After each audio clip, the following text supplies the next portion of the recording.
Hey everyone, I'm Mr. Steckler here. So, quick video on introduction to search education. Is the internet the same thing as the web? So, these two pictures should begin to show you the difference. The internet, the web. No, they're not the same. Let's find out why. So, what is the internet? So, there are a lot of different words that explain the internet, web browsers, search engines. We always seem to use these words interchangeably. So we use search engine when we mean the internet, internet when we mean search engine. So what's the difference? Why are these words different? Because we keep using them to mean the same, but they don't mean the same thing. So, well, what is the internet? So the internet is an enormous global interconnected network. So internet over here is really interconnected network. Internet, interconnected network of physical cables which are hardwired. So there's a video that you're going to watch in this lesson on the internet, and it's going to walk you through these different cables. So this internet is a interconnected physical hardwired network of actual wires, which is made up of Ethernet wires, phone lines, fiber optic wiring, and these wires are everything from the telephone lines to fiber optic cables that are under the ocean that go from the North America to Europe and all over the world. There's thousands upon thousands of miles of these cables underwater and through the phone lines. So it is a physical network of wires. So how does this work? Well, it works with a method called packet switching, which very simply is a method that if all of you guys were helping Mr. Steckler move to a new house, instead of Mr. Steckler going to bring all of his stuff at once, getting a big enough truck and bringing all of it to his new location, I get 200 of you guys all to take 3 things of mine, and you can go whatever way that you want to my new location where I'm moving in, and you bring all that stuff back to the new apartment, and then we reassemble it there. So it's breaking information down into tiny little parts and then just reassembling it back at its ultimate location. So in theory, all these packets of information go different routes, and when they reach their ultimate destination, they are reassembled to make the email again. So as this, if I were to send a text message, and in that text message is the word email, the E might go a different way than the M to get to your phone. So it gets broken up and put back together. So if we were to send an email to someone in China, so on. So exactly the same thing that I just mentioned. So this packet switching has a nice visual to it, where if I was in home A and I was trying to go over to home B, those parts can go over to these different routes, but eventually all the parts go back to the new home. The pieces travel separately and parallel. They are able to move more quickly and make better connections to the final results. So that's a quick breakdown on how the internet works. Now we're going to get into some of the different words of the internet, such as this one over here, which is a query. So a query is simply a word or phrase that we search for in Google. So if we were to go over to Google and we were to type in the word cats, by typing into cats and hitting enter, we're doing what's called a query. A query is simply a word that's searched on Google. So if I were to tell you guys to go query something, that means to go search it up on Google. And what I mean by Google is I mean a search engine. So search engines are different engines of information that allow you access to browse an index of the web. Now what I say by index, that means a part of the web. So search engines are these things that allow you to gain access to information that is on the web. So I've mentioned now the word web. What is the web? So if I were to go over to a website, so if I were to go over to, let's say, google.com, the web is something that has a URL. So web stands for www or World Wide Web. So if I were to go to a website, I'm able to make it over to something that's on the web. Now the web is one part of the internet. It is on the internet. So if I were to go down to my little slide over here is what is the internet? The internet is a giant interconnected network of wires that's made up of all these different types of servers. There are email servers, Snapchat servers, video game servers, Instagram servers, and lots of servers that hold the World Wide Web. In other words, all the things that have websites that when you click on it, it starts with www, World Wide Web.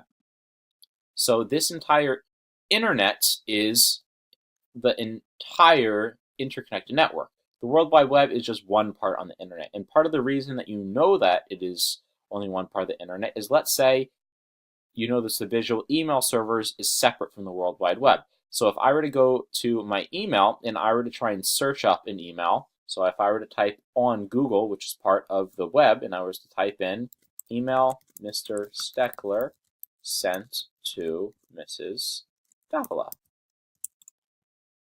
you're not going to get emails to pop up because emails aren't on the part of the internet that the web is.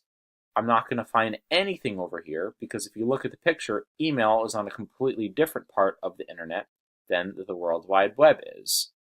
So two different parts of the internet, but the internet is the entire interconnected network of these wires, which are underground and all over the planet. So back to queries. So when we're typing in a query into Google, Google is a search engine. Now what a search engine can do is it can index one part of the web.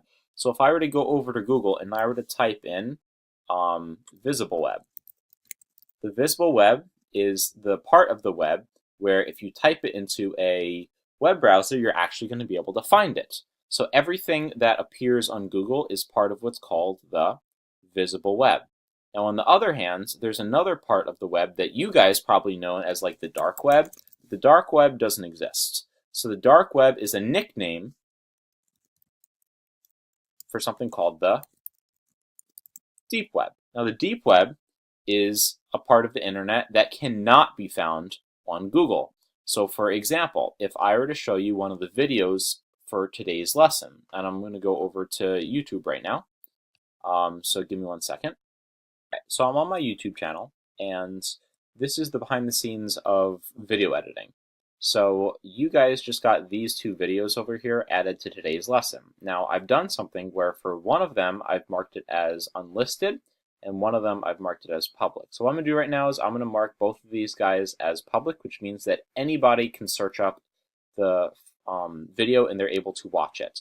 But when it's marked as unlisted, it's what's on considered the dark web, or the deep web is the technical real term. So the reason it's on the deep web is because when something is listed as unlisted, you're not going to be able to search for it on a search engine. So let me show you what I mean. So I'm going to set this to public so you guys will be able to find it.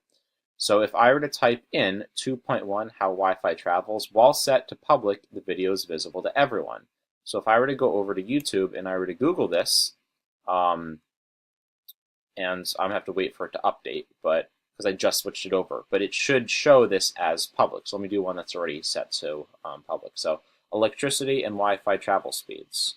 So if I type in electricity and Wi-Fi travel speeds, that video should pop up right over here, added a couple hours ago, and the reason it pops up is because it's marked as public. While you saw over here, it was still marked as unlisted, and as I typed it in, it didn't appear. If I was to do another example where I was to go to an unlisted video, like over here, robotic student work number 1, unlisted means it's only visible to people with a link. You can't search it on a thing like Google, a search engine, and we were to type this in, it's not going to pop up. So anything that is unlisted is something that is on what's considered the deep web. So the deep web is basically made up of unfinished websites and videos that are marked unlisted so that only people with the link can get to them. So if I were to want to share this video with you guys, all I'd have to do is I'd have to give you guys a shareable link, and then by giving you this, you'd be able to access it. You just can't search it on a search engine such as Google or Bing or any other search engine. Alright, so a couple other vocab words. So we got web address and URL. So the web address of a website is like google.com. You can access the web address from this top part at the URL screen. So if you were to take a look at any website, they all have a web address or URL. URL is just another word for web address. It means Uniform Resource Locator. So if I were to say find the web address, find the URL, it's this thing up in the taskbar at the top. Browsers. So there are Google Chrome, Mozilla Firefox, Apple Safari, Microsoft Edge. There are a ton of different web browsers, and a browser is a software application that helps you access the World Wide Web. So it doesn't get you onto the internet, it gets you onto a part of the internet. Well, which part? the World Wide Web. So there are plenty more of these, but these are softwares that allow you to get onto any device with internet access that gets you onto the World Wide Web. So it gets you onto the internet, but only a part of the internet that is considered to be the World Wide Web. And one of the last things I want to go over is what is the difference between a website and a web page. So a web page is a single document which has all sorts of stuff on it, where a website is the entire book. So for example, the home website over here is the website. It is the entire site because it has the entire URL. A web page is one of the pages on this website. The way that we know it's a web page on this website is if we were to click on, for example, students and parents, it's going to give us a new URL which has the entire website, but then it has the specific page type that it's on, which is over here. So the web page is on a website. A web page is just one page on the entire website. I like to think of a web page as a page of a book, and the book is the website. So that's about it. So hope you guys enjoyed, and if you have any questions, please ask Mr. Steckler.